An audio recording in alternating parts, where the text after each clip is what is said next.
Hello, everyone, and welcome back to Here Be Dragons.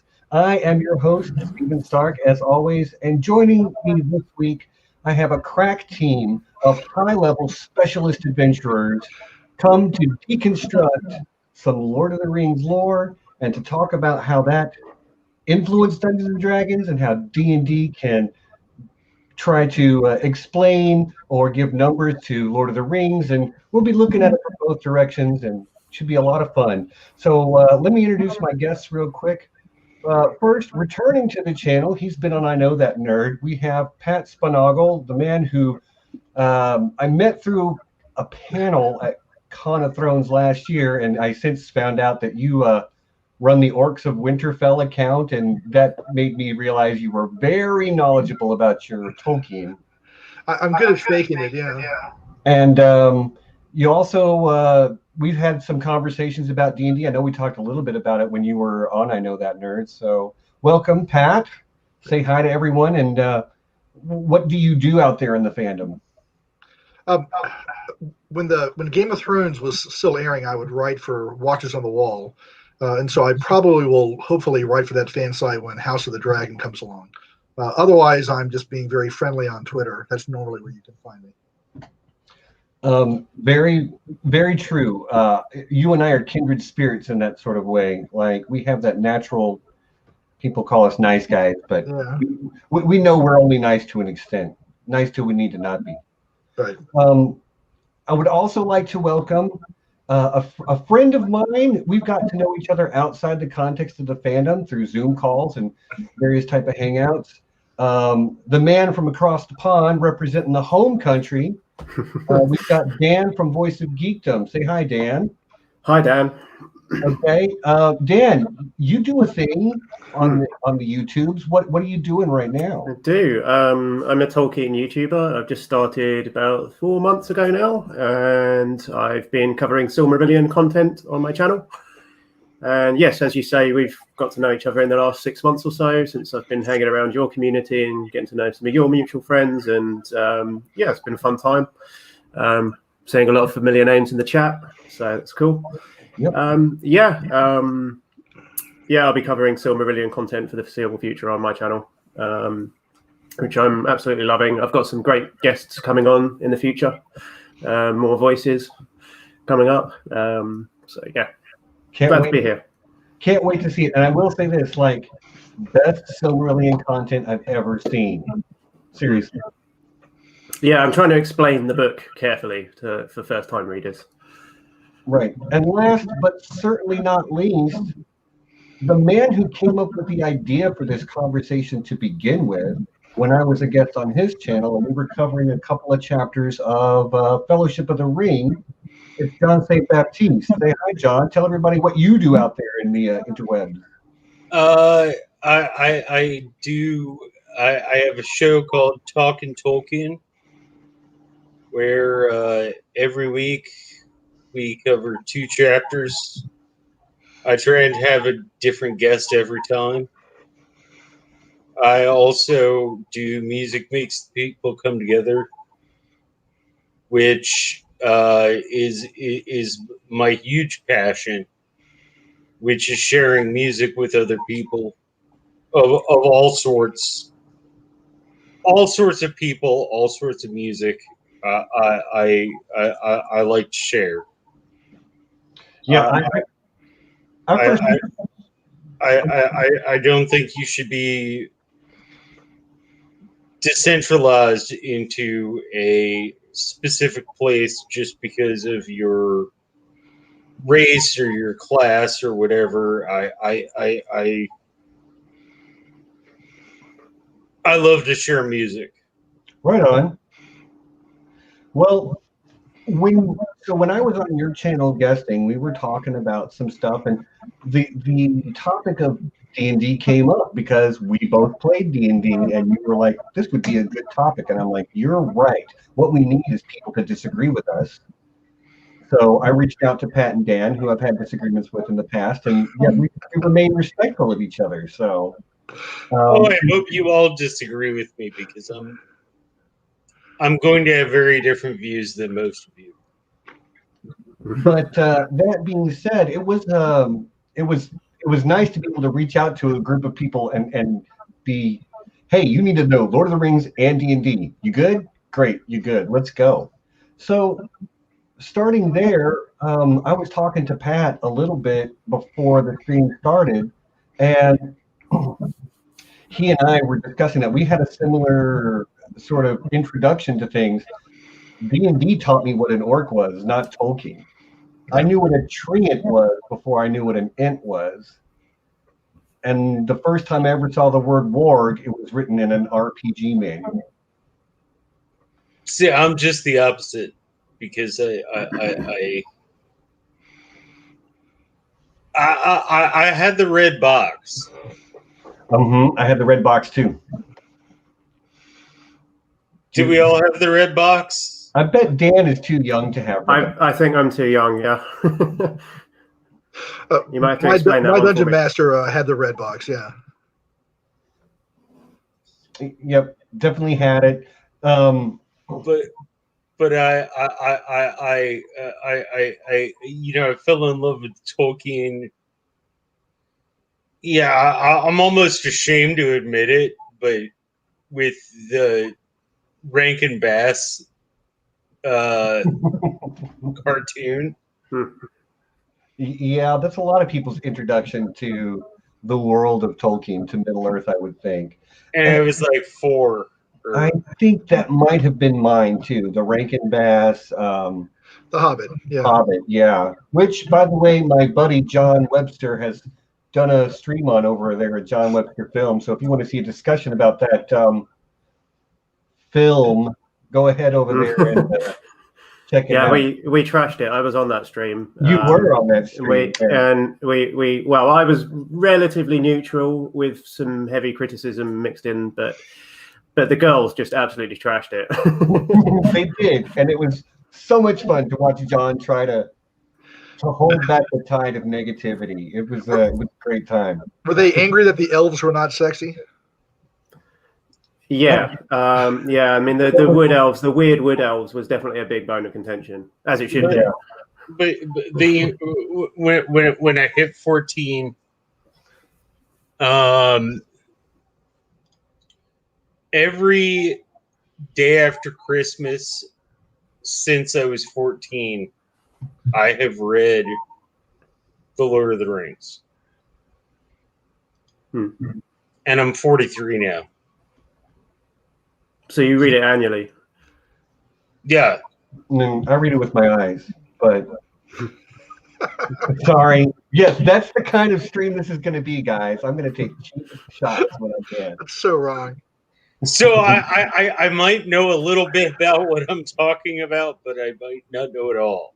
Right. Well, nobody knows it all, but I'm glad we've got the experts here. So, again, I came to D&D first. Pat, you came to D&D first. John, you came to it through sort of like this conversation. You were a Lord of the Rings fan before you were a D&D guy. Is that right? Yes, sir. All right. And Dan, what was yours like? Definitely came to Lord of the Rings first. I mean, Lord of the Rings was, it was literally, I think I read it for the first time when I was 7 or 8, something like that. And again, much like John, for a long time, I read it every year. And now I don't read it every year, but I usually read it every other year. And, and I do know it very, very well. D&D didn't come until much later. D&D was a sort of more of a teenage year's interest. But it graduated from D&D based computer games first. So as you know, as some of the viewers may know, I work as a games developer in my day job. So I'm a computer games. I'm a software guy. I'm a programmer really, but my interest in getting into the games industry started with role-playing games, and amongst that were the Baldur's Gate games and Planescape Torment and stuff like that. So that came sort of around my teenage years, mid to late teenage years, and then I started playing D&D more when I was sort of early 20s. I started playing more. particularly when I went to university, people got me into it. D&D is not massively big in the UK. Well, it wasn't massively big in the United States until 8 years ago, 7 years ago. I don't know, when 5th edition did a lot to sort of revitalize it. Yeah, I agree with you. I think it had like a big mainstream boost with 5th edition when so many podcasts from voice actors were pushing their adventurous narratives, and so I think it got like a lot of attention and a lot of new recruits that way. Yeah, I mean, the rise of nerd culture in general has been beneficial for both of these properties. Like, people unabashedly walk around loving Lord of the Rings and have podcasts about it now. That's not something that was the case necessarily even 10 years ago. D&D, as you just said, Pat, like Critical Role is the show you're referencing, I think, at least, where Sure. professional voice actors Yeah. are doing their thing. I'm going to throw some dynamite in the pond. Okay. So, Steve, I know you, Stephen, I know you've been playing just as long as I have. I would say probably longer. Patrick, you Longer than me. I started playing in 1980. Yeah, 1980. I think I started in 85. First edition 80 and 8. Yeah. Voice of Geekdom. Mm-hmm. Hold on. Wow. That deserves full screen. Oh, it's the player's handbook and the monster manual. You don't have both of those. Do you have the DMG? Oh my gosh, you got a first edition DMG. Oh, that thing is beautiful. Do you have the one that has like all the tables in the back for making demons and making your own dungeons and like random tables? Yeah, I'm pretty sure that's in the back of the Dungeon Master's Guide. They have like a randomly generated dungeon type of thing with chambers and caverns and so on. Yeah, that book is fantastic. Voice of Geekdom. How long have you been playing D&D? Gosh, about 10 years, something like that. No, a little over 10 years, more like 11 or 12. So you started with third edition? Yeah. Well, I've played second too, but yeah, I started with third, and I think 3.5 / Pathfinder are my favorites. I've never actually gotten into the fourth, and I'm told the fifth is very good, but I've never tried it. The fourth I didn't like, so I just stuck with what I know. Me personally, 5th edition is my favorite. It's mine as well. I find it 3rd edition, I think, was too overpowered. You think the same? I'm exactly the same way. Like 3rd edition was too much like min-maxing a character for an MMO. Whereas and 4th edition made everything so samey, nothing felt unique, at least in my opinion. 5th edition is where it's at. They've hit the sweet spot. 4th edition was a World of Warcraft on paper. But the idea is to talk about Lord of the Rings too. So, as we said, like, I don't know that Tolkien invented the word orc, but he certainly cemented what an orc is in our mind through Lord of the Rings. I'm pretty sure that orc was a real term that he took advantage of. If he had invented that term, or the Tolkien estate would probably not allow D&D to use it at all. Like they quashed them using Balrogs in very early editions. But I agree. And thanks to Lord of the Rings, orc became kind of like the go-to bad guy in a fantasy world. And then when D&D came out, it just like cemented it. I mean, there's lots of humanoid creatures in Dungeons and Dragons that you can throw at your player characters, but you kind of have this sense that it's the orc that you're going to be fighting early on. And you're comfortable with the orc because we know it. We know what an orc is like from Lord of the Rings. Yeah, and it's an interesting point to make because the orc in Dungeons and Dragons has actually changed quite a bit over time. First edition, second edition orcs were very much just evil bad guys no matter what. Whereas by the time we've gotten to fifth edition now, they are seen as like a people group with a particularly harsh culture. Not necessarily, they're bad guys because they're orcs. Although, real talk, most of us old school DMs are going to have a hard time getting away from just they're bad guy monsters that you throw at first Sure. level characters. And I don't think anybody feels bad about killing orcs. I don't think so. There's a great article in Dragon Magazine. I think it's episode 70, issue 73, where they talk about dirty orc tricks. Because orcs are always made out to be like really dumb. Mm-hmm. Stephen, your mum is making the point that I was about to make about orcs. It's like the 100 great orc tricks that you can pull off. This is what Dan was about to say, apparently. Take it away. Yeah. So orcs are they are kind of a Tolkien creation, but not really. They're analogous to a lot of other things in mythology and folklore. And as your mum says, he got the word kind of from Beowulf, kind of. But it's a different spelling. Right. But that's why it's not copyrighted and why the Tolkien estate has a hard time claiming, IP on that one. Right. But there, in the early days of D&D, there was some real contention about some things. Like, they're called halflings now, but they were called hobbits back in the day. Yeah, I find that a strange one because I think halfling is just as much of a Tolkien term as hobbit is, but it's just not used in common parlance as often. So, right. I have to beg to disagree. I think that Tolkien's hobbits are very different from D&D halflings. No, they are. They are now. But they've moved apart, though, haven't they? From what they were. I'd agree with Dan from Voice of Geekdom that the first time I saw the term halfling was in Lord of the Rings, although I've seen halflings in Moorcock books, which meant something different. But I can see how they might be able to squeeze out, because a halfling is kind of like it's such a descriptive term as opposed to like the name of a group. If I say a halfling to you, you kind of know what I'm talking about. Whereas Hobbit definitely is something that he totally came up with.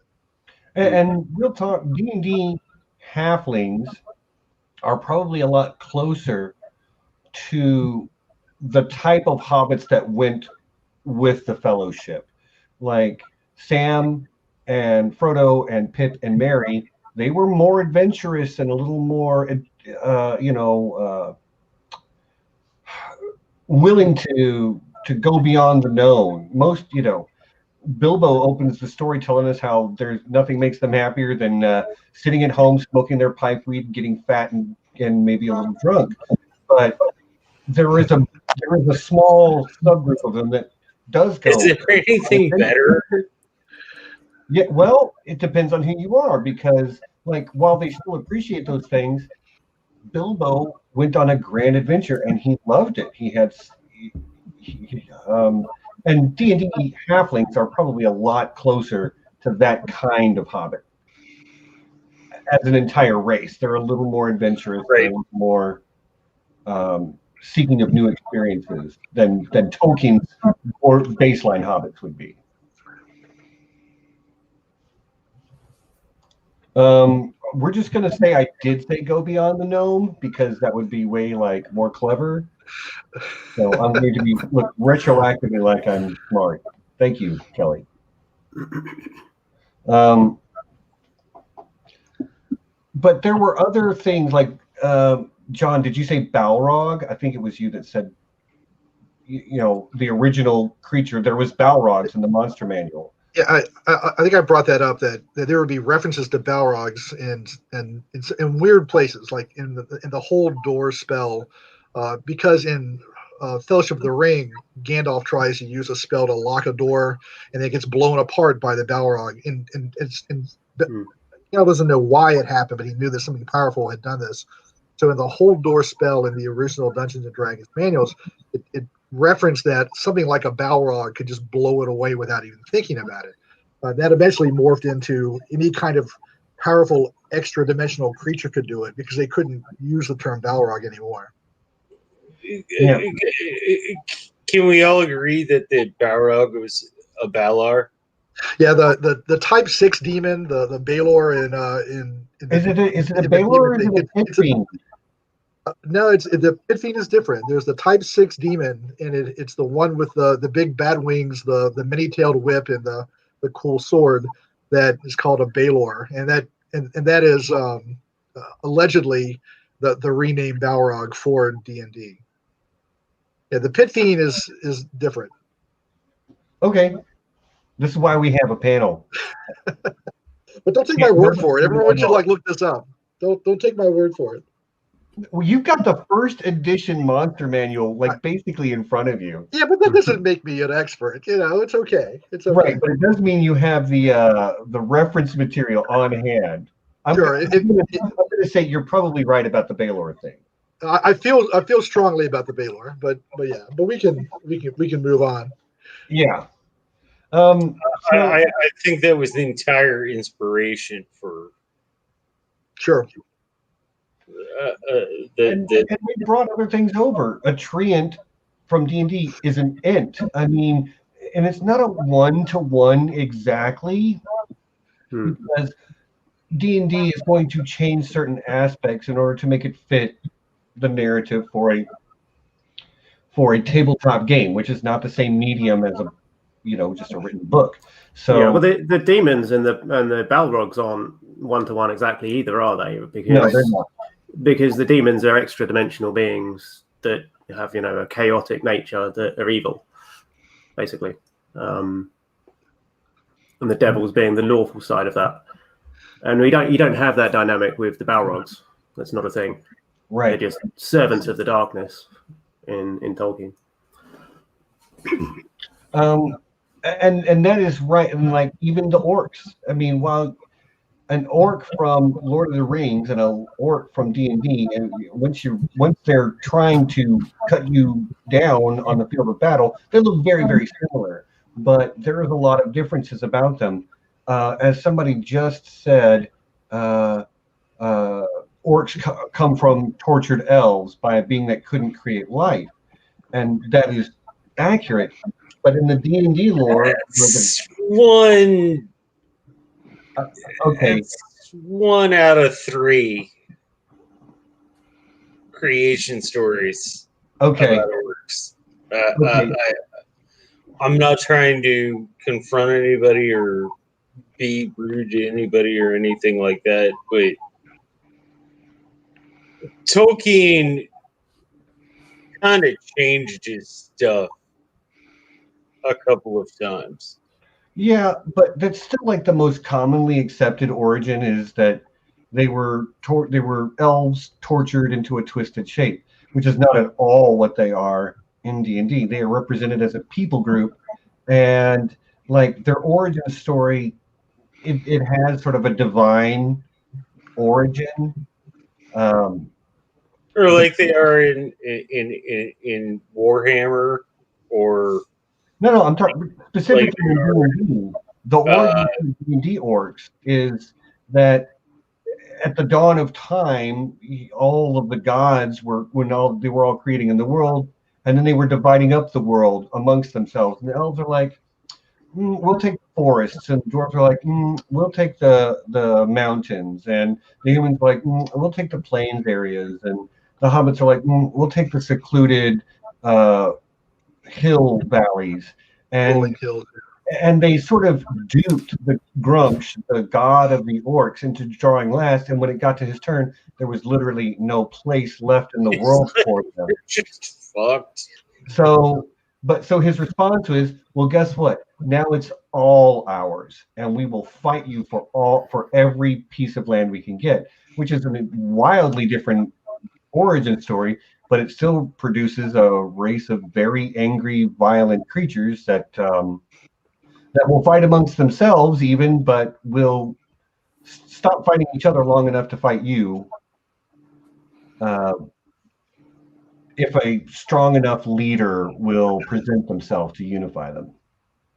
And as far as on the Tolkien side with the orcs, there's that one origin story, which is the one that was posted in the chat that you had up on the screen a moment ago, which is in the published Silmarillion. But Tolkien actually was changing his mind about the orcs all the time, and in his later writings, there's quite a lot to suggest that he was thinking about making them not be quite the irredeemably evil creatures that we see in the Lord of the Rings, or at least changing how their backstory made them into who they are. I think you can correct me, but I definitely think he said that were they not under like the direct influence of Sauron and the lieutenants, the orcs would be just as likely to leave you alone as opposed to do anything else, like anybody else. That they were viewed by everyone as rapacious monsters because they were driven to do so, like by direct command from the darkness. Yeah, pretty much. Yeah. I think he didn't want to make them one-dimensional. Some of my favorite bits of the books are the orcs kind of talking among themselves and kind of complaining about the chain of command and how the food sucks. I mean, I really respected the orcs in those chapters, just kind of grousing and having like very mundane concerns. I thought that was a nice touch. Yeah, so perhaps that was what Tolkien intended to do with them anyway. And to be honest with you, like a lot of things start at a place and they evolve over time. So orcs, at least as they are presented in Dungeons and Dragons these days, I mean, you can play as an orc. And it's a perfectly acceptable choice. Now, that doesn't mean you won't face racism within the game, not because I'm racist, but because the people in the game world are racist. That's certainly a possibility. But yeah, that's not like I can't see an orc joining the Fellowship. No. So, I'm sorry, Pat, you're going to say something? I have to think about that one for a bit. I'm sorry, John. You go ahead. No, I just said I had to think about that one for a bit. If you don't mind, I just discuss a little bit like narratively of like Lord of the Rings influences into D&D, not necessarily like from the orcs, but how like the story structure of Lord of the Rings provided, I think, like an inspiration to like what like a dungeon master might do as a campaign. Like for example, like the Mines of Moria are, I mean, that's a classic dungeon. You have a squad of dudes, and they have an objective. Now their objective is just to get through it. And in that case, it's populated with enemies and traps, and they don't have to necessarily kill anything. They just need to kind of like achieve their objective, getting through the other side. And I felt that it was like a nice blueprint of having like a dungeon experience, written years before D&D came out. And I felt as a story element, the Fellowship is united going through Moria, and that's when you need all of your guys. But as a dungeon master, I'll tell you that having a large group sucks. And so when they get to the other side, they immediately split into different groups due to their situations. I'm sorry, I have to get past Lothlorien. And you can handle smaller groups better. So and everybody at that point has their own like unique adventure. And it's one of those deals where, as a dungeon master, you need to figure out when you let the players decide what to do and when you're going to have the story kind of force them to go along. And so whereas some of the characters can make decisions, like Merry and Pippin do not get a chance to make decisions when they're grabbed by the orcs, but you have to give them a rich and rewarding type of story. And so even though they're not in charge of things, they need to be like the witness to great events and kind of participate in great events like the destruction of Isengard. And then Merry and Pippin kind of each going off having their own separate deal. I have to say that I hate DMing, but I get stuck with it all the time. For sure. Yeah. And yes, I agree with you entirely. Having 9 members. There's no way, man. There's no way. Like, you're just like, oh my God, what am I dealing with? Yeah, like I don't want there to be 9 bad guys in my fight that I control all by myself and get to act in perfect unison. Much less 9 people trying to do 18 different things at once. Yeah, like give me a party of 5 and then another party of 4. That I can do. Right on. But, yeah, 9 people in a player group. That's why we're trying to kill off. That's why we're trying to kill off Gandalf in the Mines of Moria. Oh, now yeah, we're gonna get to that in a bit. Yeah, and like I'm gonna brush up against it now and say that I made character sheets for the Fellowship. Okay, and I did my best to give the stats and the levels that I thought were appropriate. Okay. I did not make a character sheet for Gandalf, and for the gray or the white. I know, John, you kind of, I'm pretty sure you did, but I did not, because Gandalf is not a player character. Gandalf is an extraplanar being that should be in the Monster Manual or the Dungeon Master's Guide. I see where you're coming from, but I think that to leave him out of the. I mean, you could make something that was close, but like trying to say like what's his race? What's his species? We've got elves, we got dwarves. His species doesn't exist in D&D. Right, he's a Maiar. Right. Yeah. And the closest thing cosmologically would be maybe a diva. Or but that doesn't work in terms of the rules at all. In terms of what we see from Gandalf in the books. So Gandalf would be okay. He is roughly the same power level as a Balrog, which is why he's able to face the Balrog in one-on-one combat and come away victorious. So I would take a Baelor and I would reskin all of his abilities, and instead of doing fire damage, he does divine, holy, radiant damage. And that's what I would use for Gandalf. It's tough though because Gandalf and all of the story were kind of like under the orders to like keep a low profile, and they can only do so much. And I think we agree that Gandalf kind of stepped up to deal with the Balrog. It was kind of like an exceptional aspect of him at that point. It's hard. I mean, we can definitely say, let's just pretend that Gandalf is a D&D wizard and try to decide what his stats are, because he was set there with a role to be somebody who could do magic, although the magic that the wizards did was much more like lower powered than what you would normally get out of a D&D wizard. I mean, we can definitely like concede that, but we all agree that Gandalf is something else. He is very special. Even if absolutely. I'm perfectly happy to have you present whatever it is you did for Gandalf, John, when we get to it. But like, I'm just like, nope, he's Maiar and he is homebrewed and he does what the DM says he does. Sure. All right. So should we get to the discussion of these characters? We can, if you want, if you guys are ready to get into that.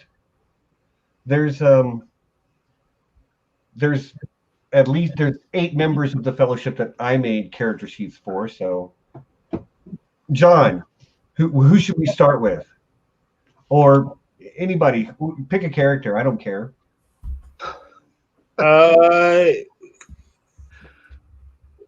Pippin. Okay, great. It's funny. I think Pippin is literally the first character I made a character sheet for. And okay, I made Pippin as a level 3 rogue, level 1 fighter at the end of the Lord of the Rings films. So I did make my characters based on the film representation of them. And let me ask you, gentlemen, Did you make your characters at the end of the story or at the beginning of the story? I don't know that they even made characters because there's not time for all four of us to go through 8 characters. Yeah, I did not take that on as an exercise, but instead I just kind of conceived in my mind each character and what I would probably like work on. Their big stats that I would want to make sure that there is there for. Like I have strong opinions on like what Sam needs to have a very particular stat that has to be high. I agree. Frodo has a particular stat, in my opinion, that he has to be high, and the other characters might have stats just as high as Frodo and Sam, but they've got a very defining aspect that I want to discuss more than worrying about their charisma. I think you and I are going to agree on what that stat is too. We'll see. How dare you, sir? How dare you? Right. We'll see about that. So, John, I made a level 4 character. Level 3 rogue, level 1 fighter for Pippin. Okay. Because and the reason I did this is I think all of the I think the 2, Pippin and Merry, who kind of go on a separate journey, they both end up picking up at least one level of fighter along the way, even though they start the story as a rogue character. They both fight. They both are wearing armor at the end and using a sword to face off against orcs and what have you. Granted, they don't do a whole lot of it, but they both have some level of fighter. But I feel Pippin stayed more true to his rogue roots because he's doing things like sneaking past the guards to go light the fire. He has to climb the tower, these are very like old school D&D. The rogue is the one that climbs the thing, that sneaks past people, that picks the locks. And also rogues get this talent called expertise in 5th edition, which gives them the ability to sort of nominate 2 of their skills as being really above and beyond everything else. So for Pippin, I gave him athletics because he does a lot of run, jump, climb stuff. And I also gave him performance for that fantastic song Billy Boyd sings. Yeah, he does have hell of a voice. Yeah, he does. Yeah, I think it's canonical. I think you nailed it on that one. Okay, so yeah, if we're going with movie versions, I think that's spot on. Yeah. Okay, John, I'm assuming you made book versions. I totally made book versions, and I know you think that 5th level is over leveled. I think for any of the hobbits, 5th level is too high a level, but that's my opinion.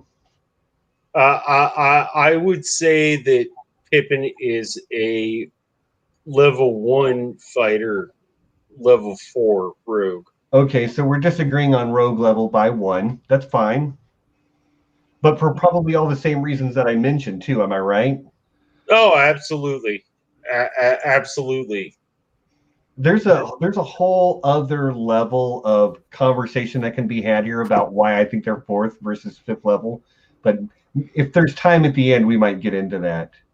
Oh, and Amy says, don't forget their alignments. Pippin is. Oh gosh, I haven't. I didn't even think about that.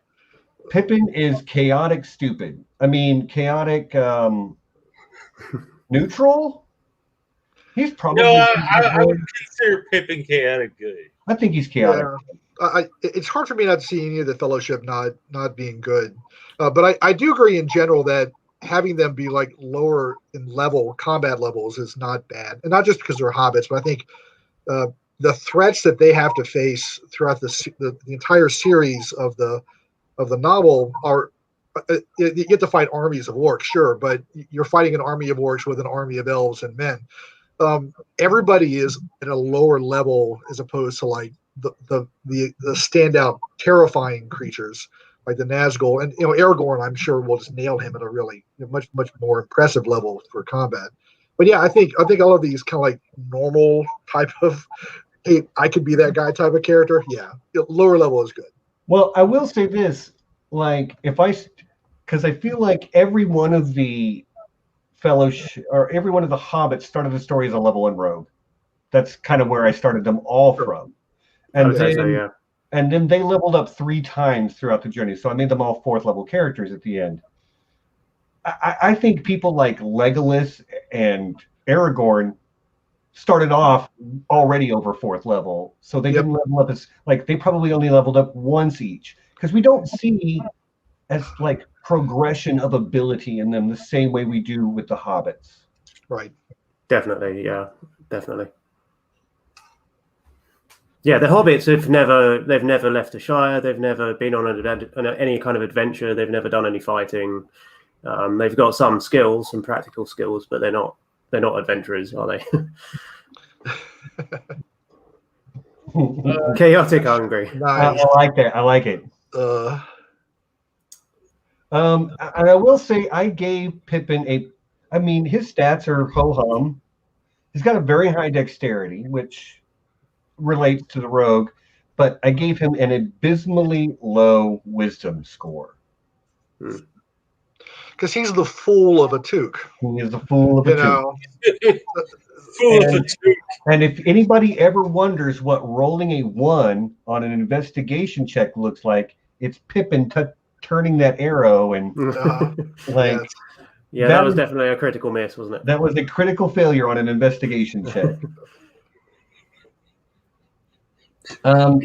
Pippin's actually he's not as stupid in the books. He's kind of stupid, but he's not stupid as like he is in the movies. Yeah, again, I made movie-based characters. Yeah. So I know the movies better than I know the books. I know I should be ashamed, but I'm really not. So but you bring up a good point, because there are 2 intellectual stats. There's intelligence and there's wisdom, and I feel that we were discussing, Pippin was unwise at times. And he certainly can be very smart, though. Pat, one of my favorite quotes is Gary Gygax, actually, who said, "I'm smart enough to know that smoking is going to kill me. I'm not wise enough to quit doing it." Yeah. I saw a really great, like, how you can use a tomato to describe the 6 attributes. Like, strength is used to crush a tomato. Dexterity is used to dodge a tomato. Constitution is used to survive eating a rotten tomato. Intelligence is knowing that a tomato is a fruit. Wisdom is knowing that a tomato doesn't go in fruit salad. And charisma is being able to sell a tomato-based fruit salad. Right. Yeah. So I really liked the way that was presented. So for anybody that doesn't know what we're meaning by this, I assume most of you at least have a passing familiarity with both of these things, although I'm going to assume Lord of the Rings is probably a little bit more well-known than Dungeons & Dragons, just because, it's a game that a lot of people know of but haven't played. Anyway, anything else to say about Merry as a D&D character? Well, that was Pippin that we're talking about, but maybe we should move on. Pippin. Let's move on to Merry, though, because Merry and Pippin are so. And I know you're right. We moved on to. No, we didn't move on to Merry. Anyway, let's move on to Merry. Let's move on to Merry. So, John, do you want to go first this time? I would call Merry a level 1 rogue and a level 4 fighter. I made him a level 1 rogue and a level 3 fighter. By the end of the story. Yeah, at least we're agreeing on, like, how they're multi-classing and spinning their various levels. And he has a higher dexterity. He has a lower dexterity than Merry. He's less reliant on that. Although, he's got a high dex, let's be honest. I have him having a 16 on my character tree for him. Yeah, although, I think we grant all of the hobbits a high dexterity because they're kind of described to be very physically adroit. Right. Well, when you're making a halfling character in 5th edition, they automatically get plus 2 to dexterity anyway. But I agree. Like, he leaned into the fighter aspect, and he went off to war riding on a horse with armor. He was a rider of Rohan. Yeah, he specifically had like the combat adventure of the 2 of them. He was a rider of Rohan. Yeah. he gets to put a hit on the Witch King, so that's all good. I agree with you that we should push up the fighter aspect of Mary. And is Mary also chaotic good though? I mean, sure. I think all of the Fellowship are good. You could have a conversation about Boromir, but I think all of them are good. So we can forget that side of it. But is he chaotic? That's my question. He kind of is in the movie. So if we're going with movie, yeah. Sure. I mean, if we want to compare Merry or Pippin, I think Pippin follows the rules the least because he's the one who went to sneak a peek at the Palantir, and Merry did not. So so Merry might be more lawful than Pippin, but I don't know. I have a hard time slapping the chaotic or lawful on anybody, from this. I'd go Merry's neutral good. I think an argument can be made either way. Sure. But I certainly don't think he's chaotic. Well, I think not once he realizes the shit goes down. Like it's like the track says, when the shit goes down, you better be ready. Okay. Well, you can be chaotic and still do that. I'm considering myself chaotic good, like quite chaotic good, but like it doesn't mean I'm unreliable. It means that I can be occasionally unpredictable, though. Unlawful neutral, it doesn't mean extremely predictable. Right. Well, again, there's a whole conversation we could have about alignment and how when a character's alignment is a tendency, not a hard and fast rule. Everybody behaves in sort of like a spectrum, near. Yeah. There's a whole conversation we can have about alignment, and sure, look forward to it. Matter of fact, next year at Con of Thrones, I'm about 99% sure we're going to do a panel where we sort characters from A Song of Ice and Fire and Game of Thrones into D&D alignments. So that'll be a good one. But alignment's a complex sort of idea that is boiled down to which one of these 9 things are you? Well, side note, I don't think there is a single character in Game of Thrones that's chaotic evil. That's a whole other conversation because there might be, but Game of Thrones, I don't know. Euron Greyjoy comes to mind. Or I would just say any of the Bloody Mummers could easily be chaotic. Yeah, that's true. But that's fine. A single major character. How dare you? Sir Gregor Clegane, I would say as well. Character. Gregor maybe, but he might be neutral evil. But I digress. We're supposed to be talking about Lord of the Rings. Yes. Should we move on with the Fellowship? Yes. Okay, so I didn't have a whole lot else to say about Merry other than he definitely got more fighter in him than all the other ones. Yeah. Let's knock out Gimli and Legolas next, just to kind of bounce away from the hobbits, and because we should save Frodo and Sam for a little bit later. Okay, so here's one moment. Voice of Geekdom. Did you give your? Did I stat the characters? On how the characters would be rated.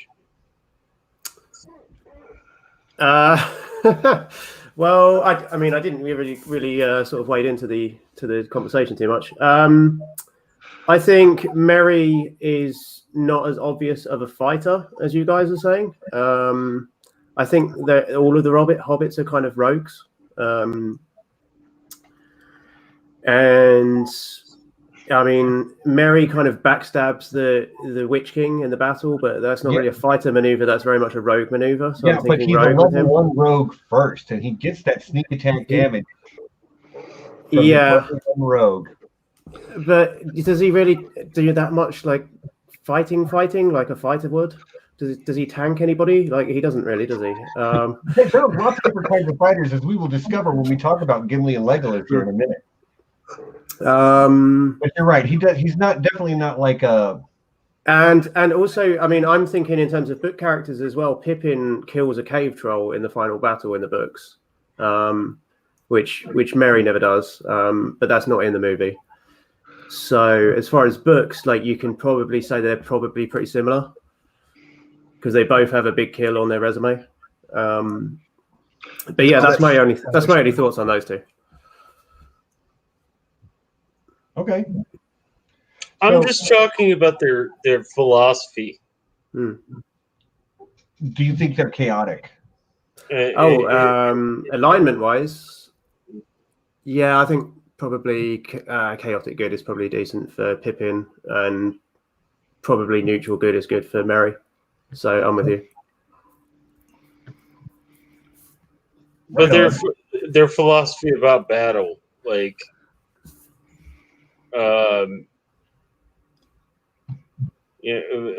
Merry. Joe S. asks, aren't Frodo and Sam kind of paladins? So I can. I'll get into paladins here shortly. Yeah, I will too. I have a paladin in the party, but it's not Frodo or Sam. To me, although I really can understand why you would make that connection because of their devotion to their oath, to their ideal, to the job that's laid ahead of them. But I think that is reflected in a particularly high single stat that most paladins would have a high charisma. The old D&D charisma was the high stat for a paladin. Still is, but it's wisdom that I'm talking about, really. Yeah. But we'll touch on that again when we get back to Frodo and Sam. But Pat brought up Legolas and Gimli, and so I made them both as fighters. And I know some people are going to give me flack because they're like, Legolas uses a bow. Why isn't he a ranger? And to that I say, the best archers in Dungeons and Dragons are fighters. Right. Rangers are very often associated with being bow fighting types, but they have a lot of other skills that take away from their peak level fighting ability. And nobody doubts the fact that Legolas is the deadliest creature on the planet with a bow in his hand. Yeah, and Dan had brought up a fighter tanking, and of course, not all fighters are tanks, but no, I think we all agree that Gimli is kind of like the classical heavily armored tank. And in fact, the tank versus like the DPS, the damage dealer, the argument of who is doing better on the battlefield, and they're just doing it from the stat on who they're killing, and we know that Gimli has it against him, for that, because Legolas can just kill so quickly and efficiently. So I thought that's a good call to make them two different flavors of fighters. Yeah, and definitely, as far as the 5th edition rules go, as Joe S. is pointing out, Legolas is using the Arcane Archer build, which is a very elfy thing to begin with in the lore of Dungeons and Dragons. I think it's supposed to be an elven specific class, where they don't cast spells so much as use some innate magical abilities to guide the precision and power of their shots. And Legolas makes some pretty crazy shots in Moria at the Battle of Helm's Deep. Legolas has to have the highest dexterity in the Fellowship. Oh yeah, that's all I'm saying. Period. Yeah. Legolas has a dex 20. Yeah, he's got as high at least, if not a little higher. Considered you can't have higher than a 20. No, not normally, but no, he's just got a 20. That's what I gave him. And I also made him, for the end of the series, a level 12 arcane archer. And I agree. Yeah, it tracks. Steve, you and I agree completely. I made him an arcane archer, level 12. And I will say this though, like the same way I'm like level 5.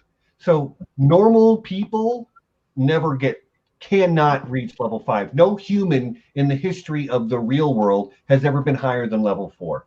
At least as far as like trying to make sense of the Dungeons and Dragons rules applying to the real world. Those people that are level 5 and higher, those are mythical heroes whose abilities are beyond those of humans. People like Achilles and Hector and Ulysses or Odysseus, whatever you want to call them. And I think that people like some of the members of the Fellowship fall into that category. But then once you get to level 11, there's yet another break, and that's a whole other tier. And that's where you go from like hero to superhero, because let's face it, Legolas is kind of a cut above most of the rest of the Fellowship. No, but it's interesting because you and I have not discussed this earlier. I made Legolas a level 12 arcane archer. Mm-hmm. Which is a fighter class. Yeah. Not a ranger. Not a ranger. But then you got, the other side is Gimli. And Gimli you and I disagree on very much. Yeah. So I made Gimli as a level 8 battle master. Which is a fighter subclass, which is very much about tactically working with your companions. And I made him level 8 because he's well above sort of like most people's fighting abilities. I kind of put him in the same category as somebody like a Hector or an Odysseus. But I did make him a fighter, and I did make him a battle master. And you know how I feel about Gimli. I don't know how you feel about Gimli. Tell us. I feel that Gimli is a paladin. Okay. See, I wasn't expecting you to say that. For me, Gimli is a fighter too, but with maybe a level or two of. Do they still have barbarians in 5th edition? Because you're not meant to be barbarians, especially after Lothlorien. I feel that Gimli is a paladin. Okay, but what were his levels before that? And he's an Oath of Virtue paladin.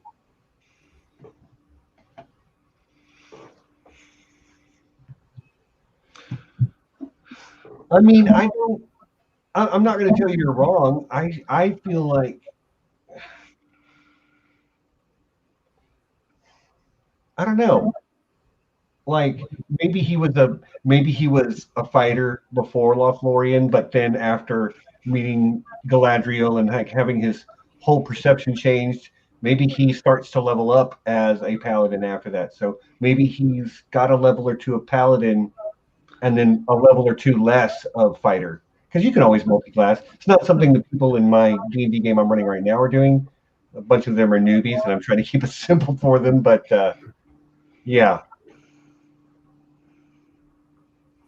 I could see that though. I could certainly see like him coming up as a fighter and then switching to paladin. I think he thinks of himself as her knight. Yeah, but like one of the things, and Pat said it a moment ago, charisma is like the top stat for a paladin. Yes, they're warriors. Yes, they want to have good stats all around, but charisma is their keystone stat. And I did not give Gimli a high charisma. He's a little bit gruff. He's a little bit standoffish.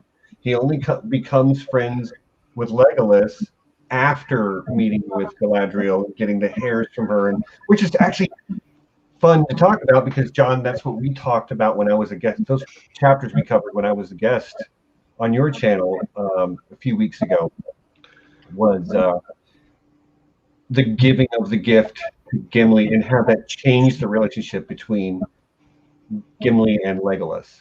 Yeah. But charisma is a natural. It's a force of personality thing that one has. Charisma is an interesting one, isn't it? Because it's not like charisma how we use that word conversationally. Like you say, he's got such charisma, he gets all the ladies or whatever. Like it's more like it's your force of will and your like whole personality, and it's more all encompassing as a personality trait, isn't it? In terms of D&D rules, it really is. It's a third intellectual stat in D&D. Yeah, right. It's yeah. There's a lot of things in D&D where it's like, what is your strength? And it is this number. What does that mean? Well, that's a much broader question. And strength is one of the most straightforward ones. Charisma is probably the least straightforward of them. Because it's not being likable or pretty. It's being able to get your way one way or another. Yeah, it's having a force of personality to influence others. Being able to influence people. Right. So does Gimli do that? Question for John, I guess. I'm sorry. Does Gimli do a lot of that? Does he influence others a lot in terms of the story? I think he does.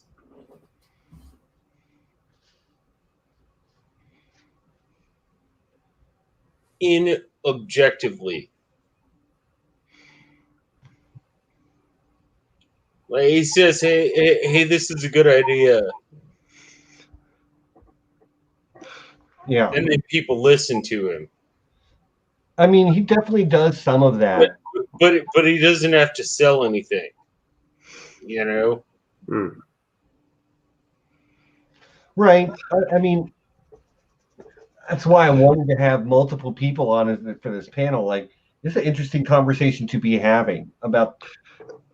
It's a complicated situation just to talk about. I mean, I respect John's point that, or even Steven talking about a fighter getting some levels of paladinhood, but because D&D paladins are so specifically rolled into like some kind of like known mythology that they follow and strictures that I hesitate necessarily to want to argue one way or the other about Gimli. I kind of like the idea of Gimli becoming like way into Galadriel. I mean, I'm fine with that. You know, she's like a goddess-like being, and you know, and it was an unexpected deal. So I like it as a practical effect more than I necessarily think that we can solve it through like a philosophical discourse, because a paladin in D&D is so complicated of being like raised in a religious knightly order type of deal. You know, it's kind of tied up into that. But I'm fine to kind of not get too wrapped up in the weeds of what a D&D paladin is per se,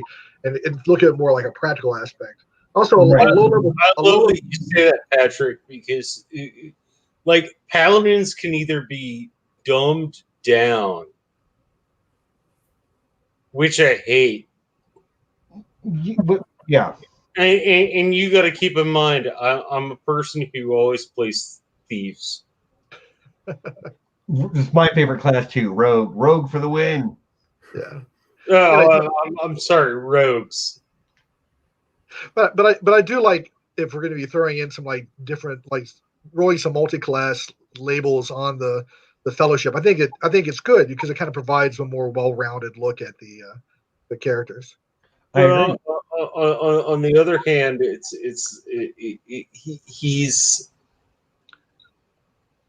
he's so honest. He's so.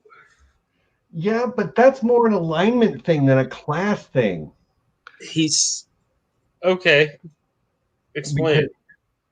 Because the lawful, I would definitely argue that Gimli is lawful good and Legolas is chaotic good, which is part of why elves and dwarves have been butting heads in D&D at least, and I know they don't like each other for past grievances in Lord of the Rings, but like the elves are very sort of like go with the flow and let nature take its course and take it, you know, from a human standpoint, it's hard to predict always what an elf will do. Whereas with a dwarf, they're very much like clan, dwarf king, protect home, make great craftsmanship, and it's a very ordered lifestyle, which leads to the sort of like lack of a need for lack of need for deception. That's what I'm trying to say. Which, so that sort of honest nature, I think, stems from his lawful good alignment rather than from him being a paladin. Although traditionally, paladins are supposed to be lawful good, at least in the older rules of D&D. Yeah. See, and paladins are interesting characters because really I think Gygax's first conception of the cleric was his idea of what a paladin was, but then when AD&D rolled around, they explicitly made a holy knight character to kind of like cover that scenario. Right. I mean, because we can argue about if Gimli is actually a first level cleric who is in love with Galadriel, Right. just as a guy that's not using a blunt weapon. In which case, we have to argue about do they really need to use blunt weapons? So right, there's always like little, and again, like the rules for D&D are meant to be a place to start from. Any good dungeon master will tell you the rules are broken all the time to make the story in the game better. They don't still have the blunt weapons thing, do they? No, they don't. In D&D, No, so no, that's really. gone. Yeah, I think you're right. I think you're right. But you're right. But you are correct, Pat. Like I remember an old comic in a Dragon magazine where you could tell who the cleric was because he was trying to cut a steak with a mace. Yes. I love that. Yeah, back in the old days, and I agree. I'm behind on my cleric lore, but the old days it was all blunt weapons, and then later edition they said, well, there could be like an exception to that, if it was like a weapon that your god used. But then I think you're right. They took out the restriction that not just blunted weapons, but they had a reason for it in the past. And I have to. I'm very sorry. I have to. I'm sorry, Steve, I know this is your channel, but I have to. It's not just Gygax's game; it's Gygax and Harrington's game. Yeah, right. You're right. You're correct. That's a whole other topic of conversation, but you're right. He this was not created in a vacuum by one man. But gentlemen, we've been going for a little over an hour now. If you will allow me, I would like to do the mid-roll real quick, and then we'll get back to our conversation. So yeah, to everyone who is here live, I see 20 of you right now. Thanks for joining us, everyone. I hope you're having a good time. I'm having a blast. All of these gentlemen are doing fine work up here. I love a good conversation where we get to pick apart these kind of ideas. But I will say, if you're not subscribed, would you consider please subscribing? I would take it as a personal favor, and thank you very much for doing so. Also, hit the like button, please. It really does help out. It helps increase the visibility of what we're doing here. I've got links to all of your Twitters down in the description, and I did leave links to John St. Baptiste and Voice of Geekdom's YouTube channels. Pat, you lack YouTube channel, so I do. I'm lacking. So no link to Pat's YouTube channel because I think I have one video on a YouTube, but yeah. Well, so I don't even think I've watched that. Oops. Don't worry about it. Don't worry about it. It's like, please don't. But at any rate, yeah, all their links are down there.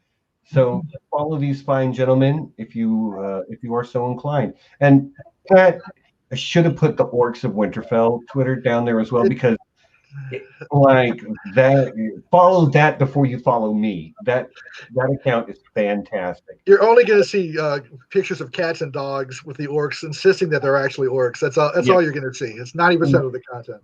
And then that's not. I hate to contradict you, but that's not quite true. You've also done orc movie reviews, which were hilarious. Thank you. I did enjoy watching Star Wars, the Dagor Iliath. I enjoyed that a lot. Watching Star Wars from the orc perspective. Thank you, Dan. I appreciate it. I want more of those. Definitely. I'll work on that. Right.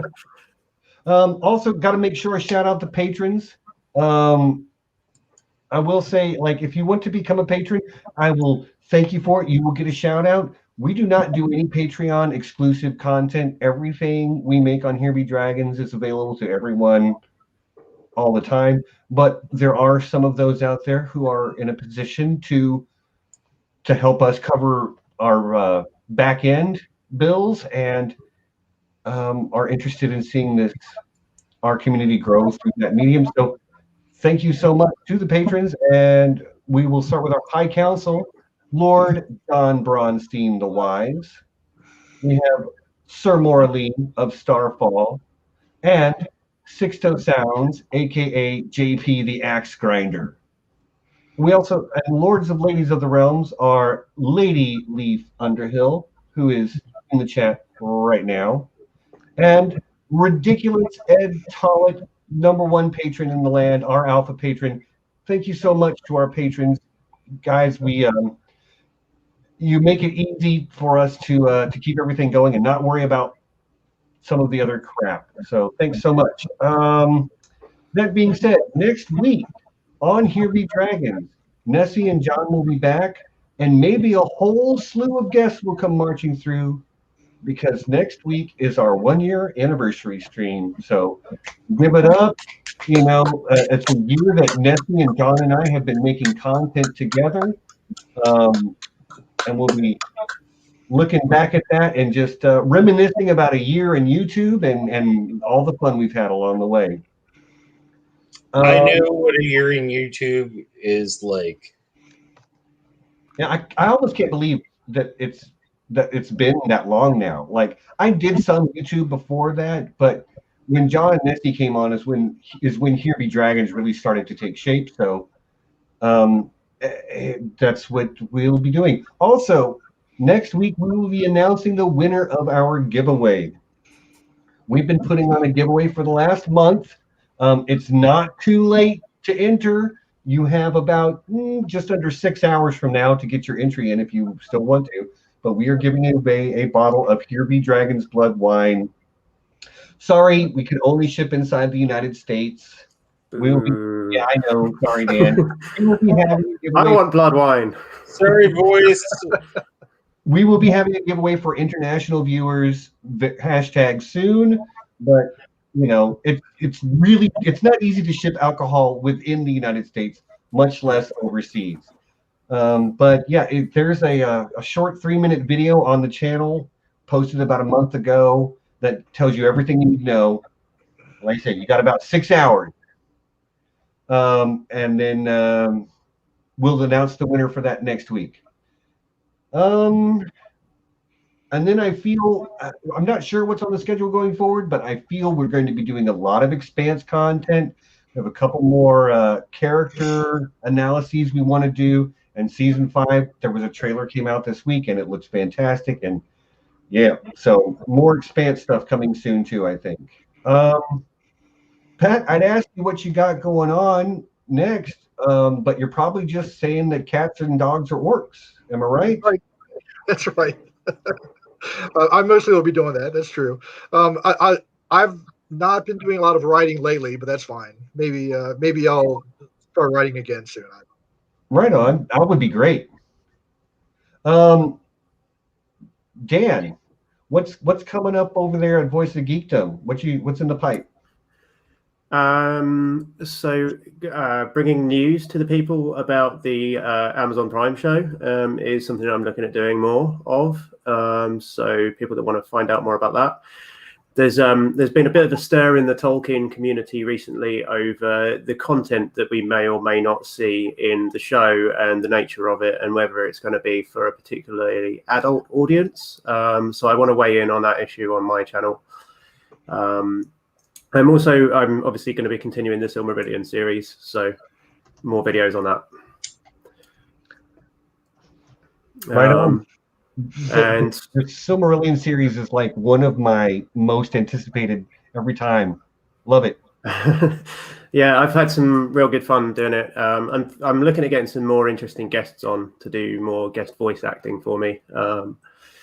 So the more people want to do it, the more interesting I'll be able to make the interactions between the characters. We've already talked a little bit about that. We have. And John St. Baptiste, what's coming up over there on John St. Baptiste's channel? Well, I was just raising my hand for Voice of Geekdom because if you want somebody to narrate some of the Silmarillion, I am more than glad to. I think he's looking for character voices.